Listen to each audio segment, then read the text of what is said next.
ठीक है, आज हम इंडिया टुडे की एक रिपोर्ट के आधार पर उत्तर प्रदेश के कारी लखीमपुर से सामने आ रही एक बहुत ही दुखद कहानी को तोड़ रहे हैं। यह बहुत परेशान करने वाला है और हम आपको वही बताने जा रहे हैं जो हम अब तक तो जानते हैं। पूरी बात एक बिल्कुल भयानक खोज के साथ शुरू होती है। लखनपुर केरी जिले में एक 13 वर्षीय लड़की मृत पाई गई। उसका जीवन एक ऐसी जगह पर कट गया जो उसके लिए पूरी तरह से सुरक्षित होना चाहिए और यह था। प्राप्त करें, यह पुलिस नहीं थी जिसने उसे पहले पाया, यह स्थानीय ग्रामीण थे और जिस पर उन्हें ठोकर लगी वह सिर्फ एक क्रूर क्रूर दृश्य था।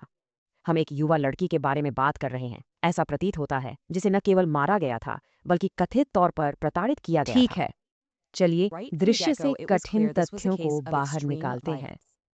स्थान ला कैंपर कैरी में एक गांव है। पीड़ित वह केवल 13 साल की और उसकी हालत थी ठीक है। यह सिर्फ भयानक है, उसका शरीर क्षत विक्षत हो गया था और यहाँ तक कि ऐसी खबरें भी थीं कि उसकी आंखें बाहर निकाल दी गई थीं। मेरा मतलब है क्रूरता का वह स्तर आपको बताता है कि यह तुरंत कितना तो गंभीर बड़ा था। सवाल यह है कि यह सब कैसे हुआ। वास्तव में परिवार के दर्द और कहानी के उनके पक्ष को समझने के लिए आपको समय रेखा को देखना होगा। इस भयानक खोज के लिए नेतृत्व करने के लिए सब कुछ वास्तव में महत्वपूर्ण 2 दिनों में हुआ। ठीक है, तो यहाँ बताया गया है कि यह कैसे खेलता पहले है। दिन दोपहर में लड़की स्कूल से घर जा रही होती है और वह गायब हो जाती है, वह लापता हो जाती है। उसी रात उसके माता पिता जाहिर तौर पर उन्मत्त पुलिस के पास जाते हैं, लेकिन यहाँ बात है शिकायत दर्ज नहीं की गई है। फिर पूरा दूसरा दिन बीत जाता है, लड़की अभी भी लापता है। तीसरे दिन की सुबह तक ग्रामीणों को उस खेत में उसका शव नहीं मिलता है और अंत में पुलिस को बुलाता है। समय का वह अंतर यह इस पूरी कहानी के लिए बिल्कुल केंद्रीय है और जिस देरी के बारे में हमने अभी बात की है, ठीक है, यह परिवार के आरोप के मूल में है। विशेष रूप से यह पीड़ित की मां के बारे में है जो महसूस करती है कि मदद के लिए उसकी बेताब गुहार बहरे कानों पर गिर गई है। मेरा मतलब है उसकी मां ने जो कहा उसे सुनो। उन्होंने कहा कि अगर पुलिस ने समय पर उनकी शिकायत दर्ज की होती तो वे उनकी बेटी को बचा सकते थे जो पूरे 2 दिनों से लापता तो थी। चलिए इस That's बारे not में just grief, बिल्कुल that's a स्पष्ट हो direct जाते हैं। accusation. She believes there was a परिवार window of सिर्फ opportunity to एक save her and it भयानक was missed. नुकसान का शोक नहीं मना रहा है, वे सक्रिय रूप से दावा कर रहे हैं कि इसे रोका जा सकता उनके था। दृष्टिकोण से उस शिकायत को दर्ज करने में विफलता ठीक उसी समय दर्ज नहीं की गई जब उन्होंने उसके लापता होने की सूचना दी। सीधे उसकी मौत से जुड़ी हुई है।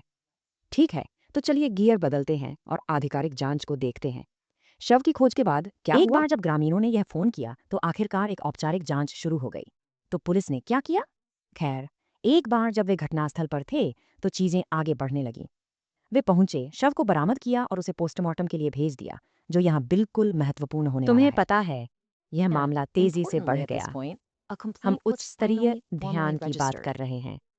लखिम परकिरी के पुलिस अधीक्षक गणेश प्रसाद साहा नाम के एक व्यक्ति ने बताया और कि जांच He तेजी से personally बढ़ी। went to the area to उन्होंने investigate. 3 That अलग alone अलग tells you टीमों how का गठन seriously the किया। authorities were taking way it by this निगरानी point. इकाइयों को लाए और यहाँ तक कि पास के पुलिस स्टेशनों से टीमों को भी वे बुलाया। स्थानीय लोगों से पूछताछ कर रहे हैं, सब कुछ एक साथ जोड़ने की कोशिश कर रहे हैं। लेकिन यहाँ एक बहुत ही महत्वपूर्ण विवरण है।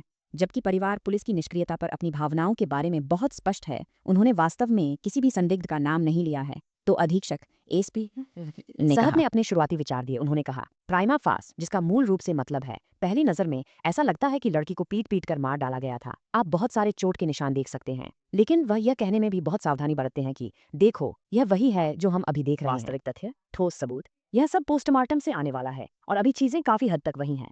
हमारे पास एक पूर्ण पैमाने पर जांच चल रही है, लेकिन यह एक जांच है जो देरी के बाद शुरू हुई थी कि एक दिल टूटने वाली माँ का मानना है कि उसकी बेटी को उसकी जान गंवानी पड़ी। आप जानते हैं, पोस्टमार्टम हमें बताएगा कि उसकी मृत्यु कैसे हुई, लेकिन बड़ा सवाल, क्यों और क्या चीजें अलग हो सकती थी? यही वह है जो हर कोई जांचकर्ताओं के पता लगाने का इंतजार कर रहा है।